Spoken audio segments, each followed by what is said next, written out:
Hello, hello, and welcome to today's episode of Talking All Things Cardiopulm. I am your host, Dr. Rachel Burriesci. Our episode today is sponsored by Jane, an all-in-one practice management software. The team at Jane recognizes how hard you work to support your patients or clients, and they aim to do the same for you. That's why Jane offers unlimited phone, email, and live chat support with every subscription. First, we recommend booking a personalized one-on-one demo with a member of their team. It's a great way to make sure Jane will be the right fit for you and your practice and to see Jane's features in action. And Jane even offers a free data import, an account setup consultation, and online training tools to help set you up for success. To get started, head over to jane.app/start.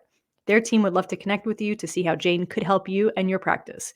You can also use the code CardialPulm1MO at the time of signup for a 1-month grace period applied to your account. I want to throw one more plug in for Jane. They're actually hosting a live free webinar to do just that. So if you are in private practice, mobile PT, just starting out, and you're looking for an EMR, I 100% stand behind Jane. They're so easy to use. They're great to work with. They're a small company. Just so many things stack up in their favor. They are hosting a live webinar on Tuesday, January 16th at 10 a.m. PST. So let me say that again. Tuesday, January 16th at 10 a.m. Pacific time. They're going to be able to answer questions about the EMR system, literally do demo for you. I think it'll be a great way if you're considering either switching EMRs or you're just starting out. Definitely check out that webinar if you're in that space. I will link it down below. All right, well, let's jump into today's episode. Happy New Year. Let's catch up. What is today? Today is January 12th, and I don't even know what's happening. This has been a weird start to the year. So I'm not a resolution person, but I definitely am someone who does set yearly goals. But I'm also someone who sets goals throughout the year. It just helps keep us accountable. Last year, this time, I did a episode on creating SMART goals and what that looks like and how you can translate SMART goals from either your PT practice or student practice to life. And I very much stand behind that. I think it's super important to check in with your goals throughout the year and see where you're at and adjust if you need and progress, right? So once you are hitting a goal, that you're pushing that envelope and that you're kind of pushing for those things. So I was really hoping to come out the gate this January and, get after it.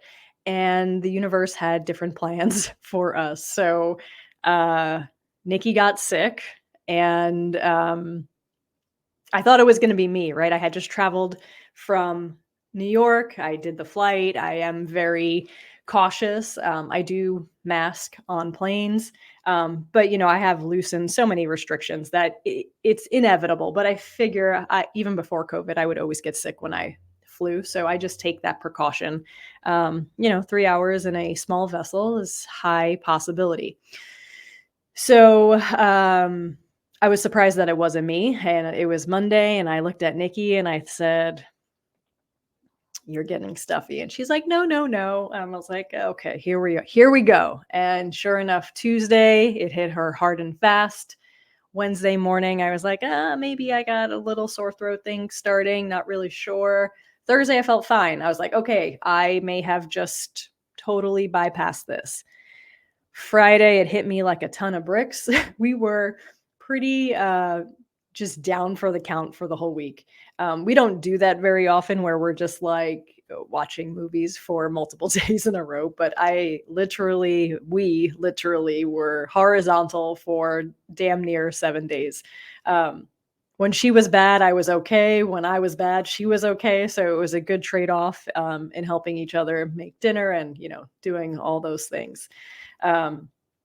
And then week 2, just really we're on the end of week 2. Week 2 has just been a little bit difficult to giddy up and go. And I'm human. I like to be transparent with you. I think we sometimes over sensationalize the hustle and all the things. And I think you have to go with the flow. I think you have to adjust to what your body is doing. I think you need to push when you have the energy to push. And I think when your body's telling you to back off, you need to back off. And that goes throughout the season, right? Not just January 1st. So, anyway, here we are. It's Friday. This is not my normal recording day, but we're going to see where this goes. This episode's actually a little bit more geared to the student, specifically the NPTE prep students. I've actually gotten this question a lot over the past few weeks, and actually probably a few months before. I think I've made a post or two on it kind of throughout the last 3 to 6 months, but I wanted to talk about it. I had a student actually say, I think you could add this to your prep course and like maybe it'd be a 15-minute module. I'm going to tell you, this is going to be a pretty short, this is going to be a pretty short podcast. I don't know if it's going to take me 15 minutes to talk through this, but who knows? I'm long-winded. All right. So today's topic, I want to talk about upper body versus lower body rhythmic exercise. And so there's just some nuances here. They like to ask about this question on prep tests, the PEAT, maybe the NPTE. This one comes up a lot and has come up for a number of people who have been doing practice tests and reaching out and asking like, but why? So just a couple of things before we even jump in. When the test is asking or anyone is asking about rhythmic exercise, they're typically talking about aerobic exercise, biking, walking, swimming, arm ergometer, anything that is rhythmic or cyclical in nature. So that typically indicates that we're talking about something in an aerobic capacity. The big question that has come up is, what is the difference in blood pressure response when a patient is exercising with their upper body versus exercising with their lower body? So basically an arm ergometer exercise versus a bicycle, right? So that would be two cyclical motions, pretty much mirror each other, but opposite upper and lower body. What is the difference? Who is going to have a higher blood pressure, higher heart rate response? It's the upper body. The upper body rhythmic exercise has an increased physiologic metabolic demand across the board: increased heart rate, increased blood pressure, increased respiratory rate. This has tripped up a lot of people. The answer is actually relatively simple. The reason why you have an increased blood pressure, heart rate response with upper body ergometer, upper body exercise, is because the muscle mass in the arms are smaller than the legs. So they are less efficient with energy consumption, and they have smaller vessels. So this kind of pulls us back to, I believe Poussey's law is going to help us the most with this. So Poussey's law says you have flow is dependent on the length of the vessel, the viscosity of the blood, and the diameter of the vessel. And so when we talk about Poussey's law, typically we're talking about vasoconstriction versus vasodilation, but just being an entity of itself, it still works. So that's also a common question that comes up. Poussey's law. They don't typically ask about Poussey's law, but they're going to potentially ask the difference in flow. What's going to affect blood flow? Change in vessel size, length of vessel, or viscosity of blood. So now the part that you need to understand is that the blood viscosity doesn't really change from second to second, minute to minute. Yes, there can be changes over time, but it's not something that's going to change pretty quickly. And the length of your vessels is the length of your vessels. So sometimes the question might be worded as to what has the most significant change from minute to minute with exercising blood flow. And so it would be vasoconstriction, vasodilation, something in the world to the size, the radius of the vessel. The other two don't change. long story short, with Pousset's law and kind of pulling that physiology piece back out, essentially, you're going to have increased resistance with a decreased radius. So it's an inverse relationship. If I have a smaller radius, I have increased resistance. So systolic blood pressure is the left ventricle pushing blood out to the entire arterial system. And if we're, in theory, pushing while we're upper body ergometer-ing, you're going to have increased resistance to blood flow because those vessels are smaller and therefore have a higher blood pressure response. So that's it. That's the answer. The answer is you have an increased blood pressure, increased heart rate, increased pulmonary response with upper body ergometer, essentially because you have a smaller muscle mass that's less efficient at O2 consumption and extraction, and you have smaller vessels. So therefore you have increased resistance to those vessels. Another way that they could, one more thing. They can also extrapolate, and not all textbooks mention this, but one does, that when you are using upper body ergometers or upper body rhythmic exercise, you are also getting torso motion. And so that could increase the oxygen demand, in theory. In my opinion, it's the small muscle mass and the vessel size that is causing the most dramatic response to that. So that's not what they're going to ask you. They're not just going to say, and this is an MPTE thing, right? So especially as people come back to me with questions, the NPTE or just questions in general aren't typically rote memory questions. They're usually 2 to 3 step questions, meaning you need to know this piece of information in order to apply it. And so that's a 2-step process. And in the situation of upper body versus lower body exercise, they could even go further. So RPP was brought up in this world. So instead of asking which will cause an increased blood pressure response, upper body ergometer versus lower extremity bicycle, they may ask something like, which will cause an increased RPP response. So now you have to know what RPP is. So now you need to know that upper extremity ergometer is going to cause an increased heart rate, increased blood pressure. And then you need to understand that RPP, rate pressure product, is heart rate times systolic blood pressure. So if you know this information and you know this information, it's still the same question. It has increased difficulty because they're throwing an extra thing at you. So which is going to have a higher rate pressure product? The answer is the same. It's the upper extremity ergometer. Now, I personally don't love that question, not because it's a bad question, but because when you think of RPP, there's other things that might be more important. So rate pressure product is a way to measure clinically myocardial oxygen demand. And so typically when you talk about RPP, you're talking about angina threshold. So maybe a better question, and it's also a multi-step question here, is how can you determine angina threshold in a patient? So the answer is RPP, rate pressure product. Well, what does that mean?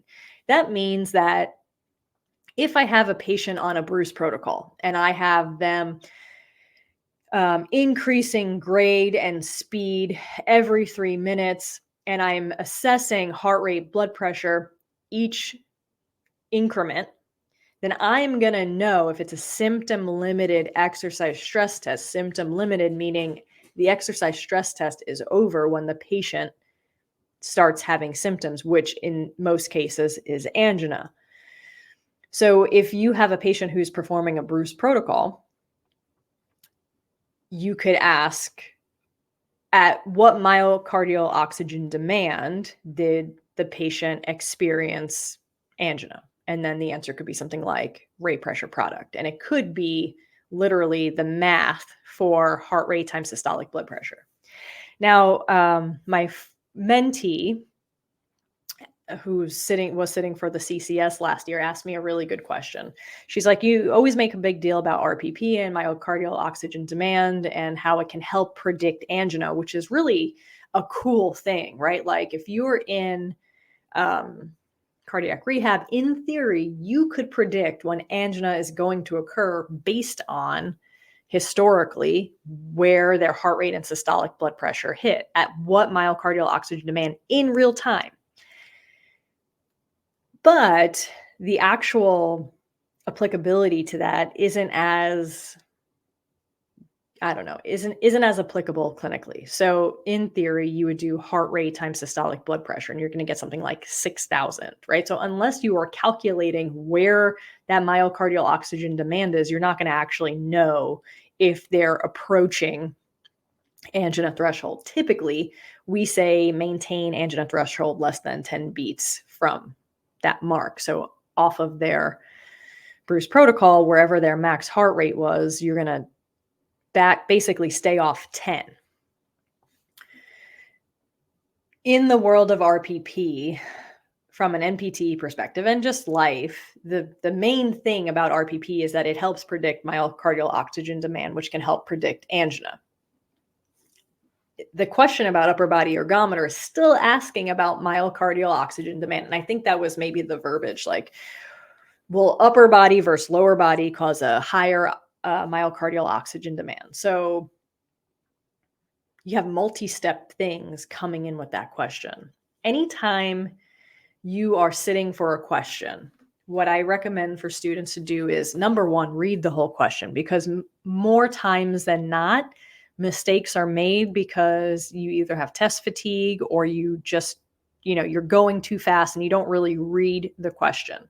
So I really do emphasize to all my students to make sure that you read the entire question and then kind of pull out some of those things, right? Like upper body versus lower body, myocardial oxygen demand. I'm already thinking RPP, and maybe what those facts are. Then look at the answer choices. And if you can come up with the answer before looking at the answer choices, in my opinion, that is the easiest way to answer, because it doesn't allow you to let those questions mess you up, trip you up, because you have increase, decrease, and they're really trying to like make it a fair question, but then it feels tricky. So read the whole question, pull out the big important points, make sure you understand what the question is asking you, then look at the answer choices. So big piece with this in the world of students and PTE, upper body versus lower body, rhythmic exercise, you're going to have a higher physiologic, metabolic, myocardial oxygen demand with upper body versus lower body exercise. And it is all due to lower or smaller muscle mass, as well as smaller radius of vessels. I do want to flip this and throw in a clinical piece here. So the reason why you care, and I'm always going to do this, and this is kind of why I sit here too, and when these questions come at me, I'm like, well, why do we care? And that's the important piece. Why do you care about the different responses between upper body and lower body? You care because when you're working with your patient, and for instance, let's say cardiac rehab. Cardiac rehab is a really great way to parallel this. In cardiac rehab, when you're working with a patient, you have a lot of information prior to starting with them. That includes their submax or max exercise stress test that they performed, typically a Bruce protocol if they were able to tolerate it.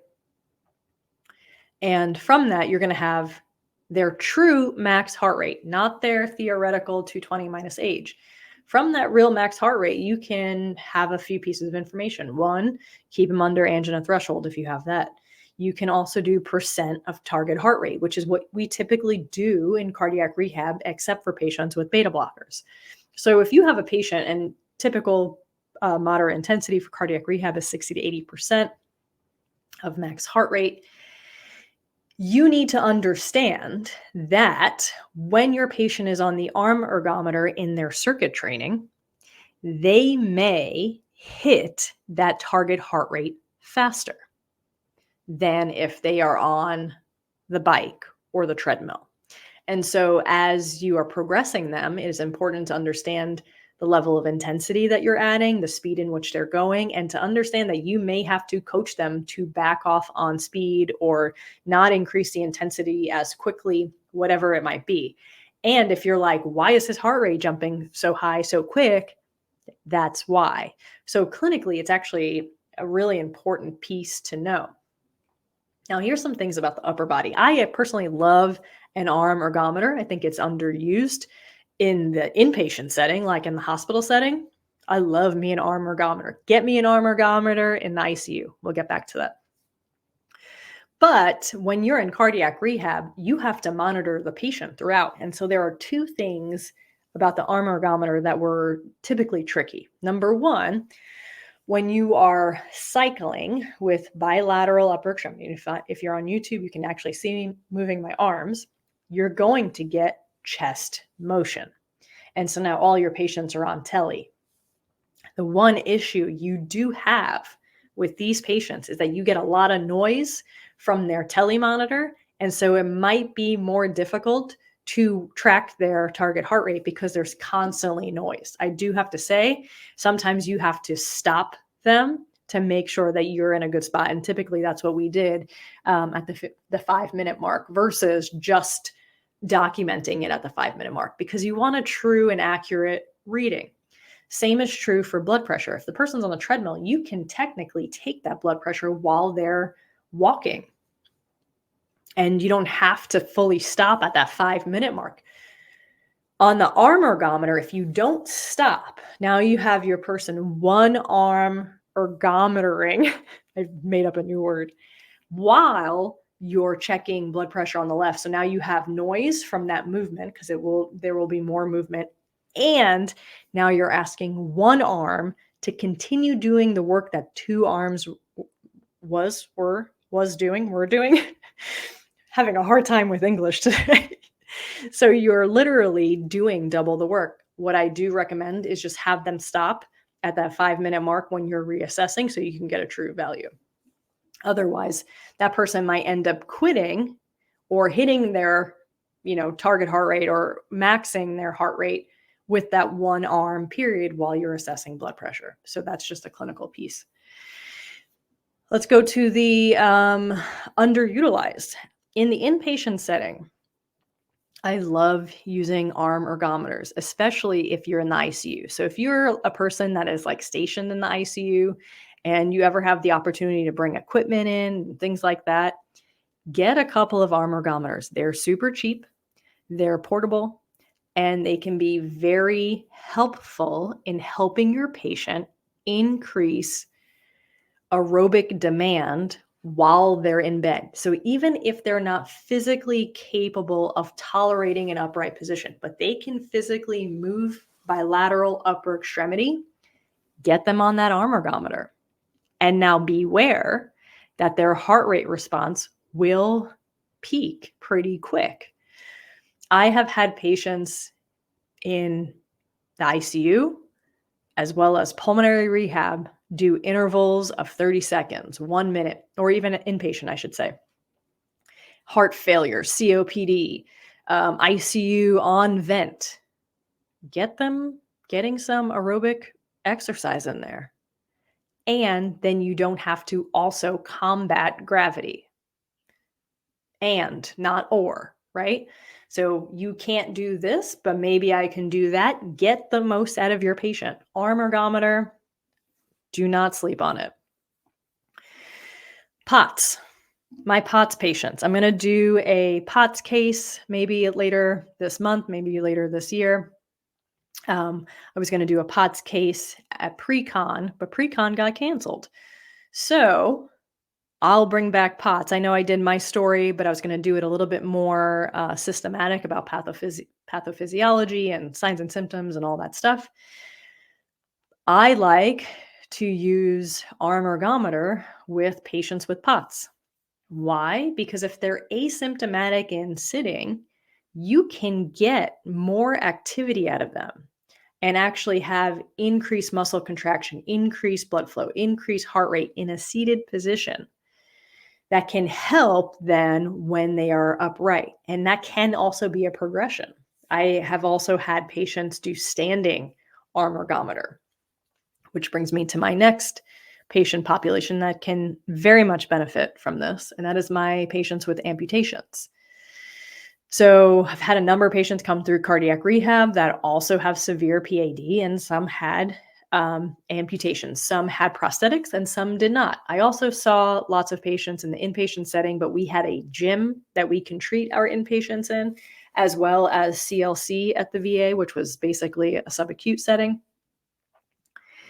And that is another great way to get aerobic capacity and balance and postural training. So I've had patients go from a sitting position to a standing position, and it's awesome. So you can literally progress this not just with speed and resistance, but position if it's physically possible.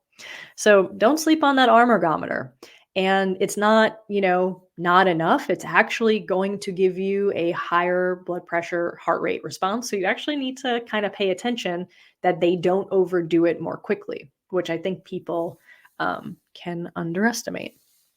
So just a recap, upper body versus lower body. Upper body is going to have higher heart rate, higher blood pressure, increased respiratory rate, just an overall increased metabolic, physiologic, and myocardial oxygen demand compared to lower extremity rhythmic exercises, all based on size of the muscle mass and radius of the vessel, smaller vessels.